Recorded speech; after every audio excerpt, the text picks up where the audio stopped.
Terima kasih, saya Kayla Andresen dari SMA Negeri 1 Tomohon. Tes minat dan bakat merupakan rangkaian tes dan analisa yang menggambarkan kemampuan kognitif, karakteristik, minat bakat, serta kepribadian siswa terhadap suatu bidang atau jurusan tertentu. Sedangkan tes nilai merupakan pola seleksi mahasiswa baru melalui kajian potensi akademik yang diselenggarakan dengan mengandung ilmu pengetahuan seperti matematika, bahasa Indonesia, dan ilmu sains lainnya. Pada zaman ini, memilih jurusan untuk calon mahasiswa masih menjadi permasalahan yang cukup besar. Apalagi jika keputusan mereka bertentangan dengan keputusan orang tua mereka dalam pemilihan jurusan. Hal ini tentunya dapat mengakibatkan dampak negatif kepada siswa tersebut karena merasa salah jurusan dan tidak belajar secara optimal, yang otomatis akan menghancurkan masa depan dari pemuda tersebut. Dikutip dari pernyataan CEO dari PT Melintas Cakrawala Indo atau PT MCI, yakni Bapak Ari Kunwidodo, permasalahan tersebut tentunya bisa segera diselesaikan dengan cara yang efektif dan efisien melalui tes minat dan bakat sebelum mengambil keputusan untuk memilih jurusan. Untuk itu, Lembaga UMM membuat tes minat dan bakat secara online untuk memudahkan calon mahasiswa baru menentukan pilihannya.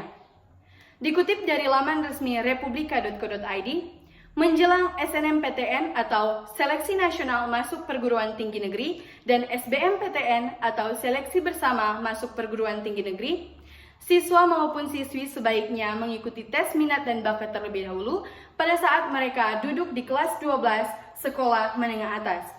Hal ini didasarkan kepada siswa yang baru lulus SMA masih berada di tahap usia yang terbilang labil, yang merujuk pada pernyataan dari Dr. Randa Sri Asuti PSI yang merupakan klinis di Rumah Sakit Jiwa yang berada di Lampung, bahwa siswa usia ini masih belum stabil menentukan pilihannya dan ikut-ikutan dengan temannya ketika ia pada akhirnya tidak berhasil untuk memutuskan pilihannya.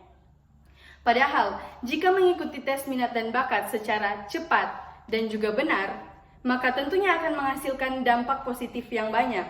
Di antaranya, membantu memberi gambaran mengenai kemampuan satu orang terhadap bidang tertentu, dan juga kemudian dijadikan dasar untuk membuat rencana akan keputusannya di masa depan agar ia memiliki gambaran apa yang akan ia lakukan di masa depan nanti.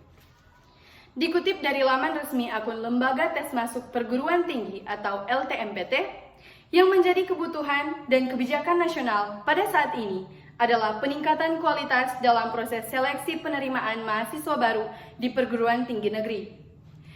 Didasarkan oleh hal tersebut, maka masyarakat membutuhkan model tes dan seleksi calon mahasiswa baru yang tentunya mengacu pada prinsip-prinsip kenyamanan, fleksibilitas, dan juga kualitas. Berdasarkan Peraturan Menteri Pendidikan dan Kebudayaan Nomor 69 Tahun 2016, Kurikulum 2013 memiliki tujuan untuk mempersiapkan manusia Indonesia agar memiliki kemampuan hidup sebagai pribadi dan warga negara yang beriman, produktif, kreatif, inovatif, dan afektif, serta mampu berkontribusi pada kehidupan bermasyarakat. Kita dapat mengambil contoh dari negara yang terdapat di benua Eropa dan Amerika, dalam hal ini negara Inggris dan Amerika. Jika kita lihat, kedua negara tersebut yang maju dalam bidang pendidikan dan teknologi justru lebih menitik beratkan terhadap proses penerimaan mahasiswa yang kompeten dalam kemampuan non-akademik, dan juga mereka melihat semangat yang besar dari para calon mahasiswa tersebut, sehingga mereka betul-betul menyaring siapa saja yang berhak untuk memasuki perguruan tinggi yang ada di negara mereka untuk mempertanggungjawabkan sistem pendidikan yang mereka terima selama proses pendidikan berlangsung. Oleh karena itu, kedua negara ini mempunyai slogan dalam bidang pendidikan, yaitu ikan yang mahir berenang tapi tidak mahir memanjat seperti kera.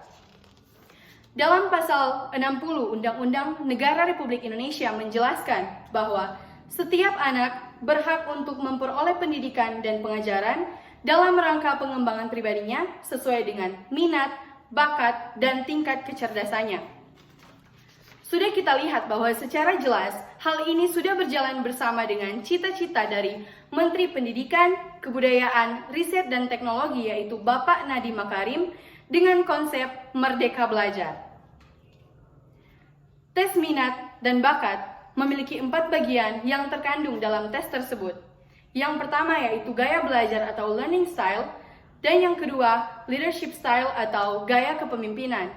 Dua hal ini merupakan satu kesatuan yang berkesinambungan dan secara alami sudah terdapat dalam diri masing-masing pribadi.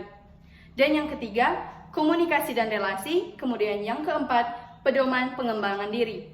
Dari hasil tes yang nantinya akan dihasilkan dari setelah mengikuti tes ini, lembaga tersebut dapat melihat bahwa bagaimana gambaran potensi akademik dan non-akademik yang dimiliki setiap peserta yang mengikuti tes tersebut, sehingga lebih mudah untuk menyaring siapa saja siswa atau mahasiswa yang berkenan dan lebih layak untuk masuk di setiap jurusan yang ada.